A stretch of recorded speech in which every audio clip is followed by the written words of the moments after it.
Hello my dear students, I welcome you all for my channel Science with Elil.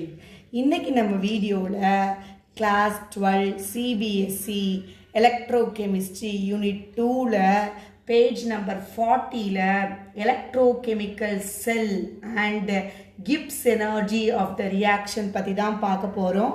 இது ஒரு important topic. இது long answer, detail answerல உங்களுக்கு வரலாம். So, நம்ம இன்னைக்கு பார்க்க போற டாபிக் என்ன? Electrochemical cell and Gibbs energy of the reaction.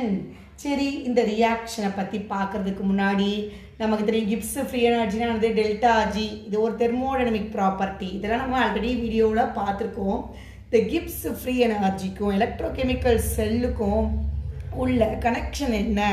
அதுதான் இந்த வீடியோவில் நம்ம டீட்டெயிலாக பார்க்க போகிறோம். சரி, ஒரு எலக்ட்ரோகெமிக்கல் செல்லில் பார்த்தீங்கன்னா எலக்ட்ரிக்கல் எனர்ஜி என்னவா கன்வெர்ட் ஆகும்? கெமிக்கல் எனர்ஜியாக மாறும். Electrochemical sell for example Daniel cell, galvanic செல்லாம் பார்த்தீங்கன்னா electrical energy is converted into chemical energy. இந்த கெமிக்கல் எனர்ஜியை யூஸ் பண்ணி எலக்ட்ரிக்கல் எனர்ஜி கெமிக்கல் எனர்ஜியாக மாறுச்சு. இந்த கெமிக்கல் எனர்ஜியை யூஸ் பண்ணி நம்ம ஒர்க் பார்ப்போம், ஒர்க் பண்ணுவோம். ஸோ அந்த ஒர்க்கை எப்படி நம்ம சொல்லலாம்? எலக்ட்ரிக்கல் ஒர்க்குன்னு சொல்லலாம். ஏன்னா நமக்கு எந்த எனர்ஜி தான் மாறுச்சு? கெமிக்கல் எனர்ஜியாக மாறுச்சு. இந்த எனர்ஜி என்ன பண்ணோம்? ஒர்க்குக்காக யூஸ் பண்ணோம், ஒர்க் டன்னுக்கு. ஸோ இந்த ஒர்க்கை என்ன ஒர்க்குன்னு சொல்லலாம்? நம்ம எலக்ட்ரிக்கல் எனர்ஜிலேருந்து கிடைச்சதுனால it is called as electrical work அப்படின்னு நம்ம சொல்லலாம். சரிங்களா? ரைட். ஸோ சொல்லியாச்சு. நெக்ஸ்ட் என்னது? அப்போ ஒரு கெமிக்கல் ப்ராசஸில் ஒர்க் டன் இன் 1 செகண்ட், ஒரு செகண்டில் எலக்ட்ரிக்கல் ஒர்க்கு எதுக்கு ஈக்குவலாக இருக்கும் அப்படின்னு பார்த்தீங்கன்னா எலக்ட்ரோகெமிக்கல் ப்ராசஸில் ஒர்க் டன் அங்கே நடக்கிற வேலை, ஒரு செகண்டில் நடக்கிற வேலை எதுக்கு ஈக்குவலாக இருக்கும்? Electrode potential is multiplied by total charge past.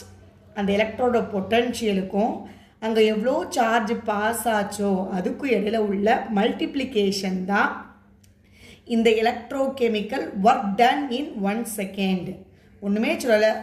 Electrical energy electrochemical செல் என்ன செய்யும்? எலக்ட்ரிக்கல் எனர்ஜி கெமிக்கல் எனர்ஜியாக மாறும். இந்த எனர்ஜியை வச்சு வேலை பார்க்குறோம், ஒர்க் டன் பண்ணுறோம்.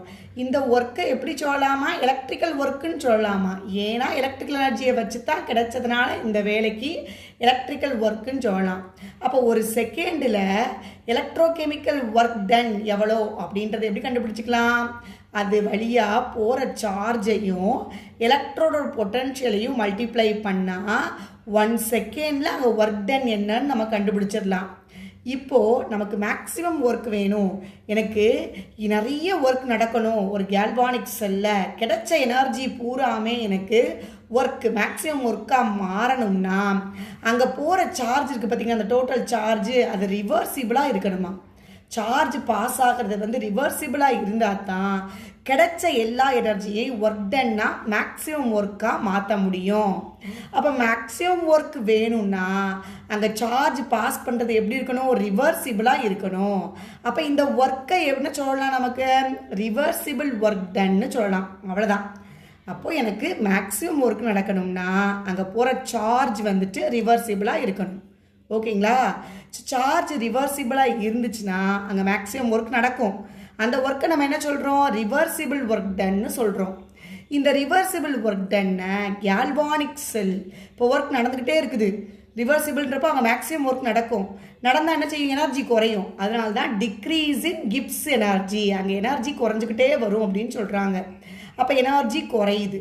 அப்போது if the EMF of the cell is EMF of the cell எப்படி எடுத்துக்கிறோம்? நம்ம ஈன்னு வச்சுக்கிட்டோம்னா அங்கே எவ்வளோ சார்ஜ் பாஸ் ஆச்சுன்றதை என்எஃப்னு வச்சுக்கிறோம். அப்போ delta G that is Gibbs free energy என்னது? Minus nFE, where n is number of electrons involved, எஃப்ன்றது ஃபாரடே, வேல்யூ என்னது? 96,500 coulomb. What is E? E is nothing but EMF of the cell. So இவ்வளோதான். So ரொம்ப easy. என்ன செஞ்சோம்? Electrical energy chemical எனர்ஜியாக மாறுச்சு. அந்த எனர்ஜியை வச்சு நான் ஒரு ஒர்க் பண்ணுறேன். அந்த ஒர்க்குக்கு என்ன பேர்? எலக்ட்ரிக்கல் ஒர்க்குன்னு பேர். இது ஒரு செகண்டில் இந்த ஒர்க்கு நடக்கிறதுக்கு என்ன நம்ம எது மூலமாக தெரிஞ்சுக்கலாம்? இந்த ஃபார்முலா மூலமாக, electrode potential into total charge. அந்த அப்போது எனக்கு கிடைச்ச எனர்ஜி எல்லாமே மேக்ஸிமம் ஒர்க்காக மாறணும் அப்படின்னா இங்கே பாஸ் ஆகிற சார்ஜ் எப்படி இருக்கணுமா? ரிவர்சிபிளாக இருக்கணும். அந்த ஒர்க்கை நான் என்ன சொல்லலாம்? ரிவர்சிபிள் ஒர்க் டன்னு சொல்லலாம். இந்த ரிவர்சிபிள் ஒர்க் டன் அப்போது வந்துட்டு எனர்ஜியை யூஸ் பண்ண அங்கே எனர்ஜியோட லெவல் குறையுது. அப்போ டிக்ரீஸ் ஆகுது, decrease in Gibbs energy. So அப்போ ஈன்றதை என்ன சொல்கிறோம்? இஎம்எஃப் ஆஃப் த செல்னு சொல்கிறோம். Total amount of charge passed என்எஃப்னு வச்சுக்கிட்டோம்னா அப்போ டெல்டா ஜியோட வேல்யூ என்னது? Minus nFE, decrease. அதனால தான் அந்த மைனஸ் போட்டிருக்காங்க. ஸோ என்னது எஃப் என்னது இ என்னதுன்றதை பார்த்துக்கலாம். நெக்ஸ்ட் பார்த்தீங்கன்னா எஸ் நமக்கு தெரியும் இங்கே உள்ள delta G equal to minus nF E செல்ல. இ செல்ன்றது ஒரு intensive property. E cell is nothing but a intensive property. Delta G is extensive thermodynamic property. இதெல்லாம் நம்ம தெர்மோடைனமிக்ஸில் படிச்சிருக்கோம். ஸோ இது ஒரு இன்டென்சிவ் ப்ராப்பர்ட்டி. ஈன்றது டெல்டா ஜின்றது ஒரு எக்ஸ்டென்சிவ் ப்ராப்பர்ட்டி. ஸோ இவங்க இதோட வேல்யூஸ்லாம் எதை டிபெண்ட் பண்ணி இருக்கும்? என்ன டிபெண்ட் பண்ணி தான் இருக்கும். What is n? N is nothing but number of electrons involved. So அப்போ ஒரு கேல்வானிக் செல் எடுத்துக்கிடுவோம். இங்கே தான் இதான் கேல்வானிக் செல்லில் கரெக்டாக சொல்லணும்னா இது ஒரு டேனியல் செல். இங்கே டேனியல் செல் நடக்கிற ரியாக்ஷன் அது ஜிங்க் 2+ஆக மாறும். எலக்ட்ரான் லாஸ் பண்ணி காப்பர் 2+, அந்த 2 எலக்ட்ரான்ஸை கெயின் பண்ணி காப்பராக மாறும். அப்போ இங்கே நம்பர் ஆஃப் எலக்ட்ரான்ஸ் இன்வால்வ்டு எவ்வளோ? 2. அப்போ என்னோட வேல்யூ என்னது? 2. அப்போ நம்ம அந்த ஃபார்முலாவில் சப்ஸ்டியூட் பண்ணுவோம். ஸோ நமக்கு தெரியும் இந்த ஃபார்முலா என்னது? Delta G equal to minus NFE. n இங்கே என்னது? 2. அப்போ மைனஸ் 2FE அப்படின்னு சொல்லலாம். இப்போ மேலே உள்ள இந்த ஈக்குவேஷனை நம்ம ஃபர்ஸ்ட் ஈக்குவேஷன் வச்சுக்கிட்டோம்னா ஃபர்ஸ்ட் ஈக்குவேஷனை 2ஆல் மல்டிப்ளை பண்ணுவோமே. அப்போ 2ஆல் மல்டிப்ளை பண்ண நமக்கு 2Z10S, ஆமாம் தானே? 2Z10S plus 2Cu2 plus aqueous gives 2Z10 plus 2Cus அப்படின்னு 2ஆல் மல்டிப்ளை பண்ணால் வருது. ஸோ இப்போ இங்கே நம்பர் ஆஃப் எலக்ட்ரான்ஸ் இன்வால்வ் எத்தனை? நம்பர் ஆஃப் எலக்ட்ரான்ஸ் இன்வால்வ் வந்து 4. ஏன்னா ஒரு ஜிங்க்கு 2 எலக்ட்ரான் லாஸ் பண்ணும். 2 ஜிங்க் இருக்குது, அப்போ 4 எலக்ட்ரான்ஸை லாஸ் பண்ணும். கெயின் பண்ணுறதும் பார்த்தீங்கன்னா காப்பர் வந்து 4 எலக்ட்ரான்ஸை கெயின் பண்ணுது. அப்போ அந்த ஈக்குவேஷன் எப்படி மாறிடும்? ஸோ அப்போ delta G equal to minus NFE. Here N is 4, so minus 4FE அப்படின்னு கிடைக்கும். டெல்டா ஜி ஈக்குவல் டு, ஓகேங்களா? இதைத்தான் நம்ம புக்கில் சொல்லியிருக்காங்க. இ செல் இஸ் நத்திங் பட் இ செல் அப்படின்னு நம்ம கொண்டு வந்துடலாம். ரைட்.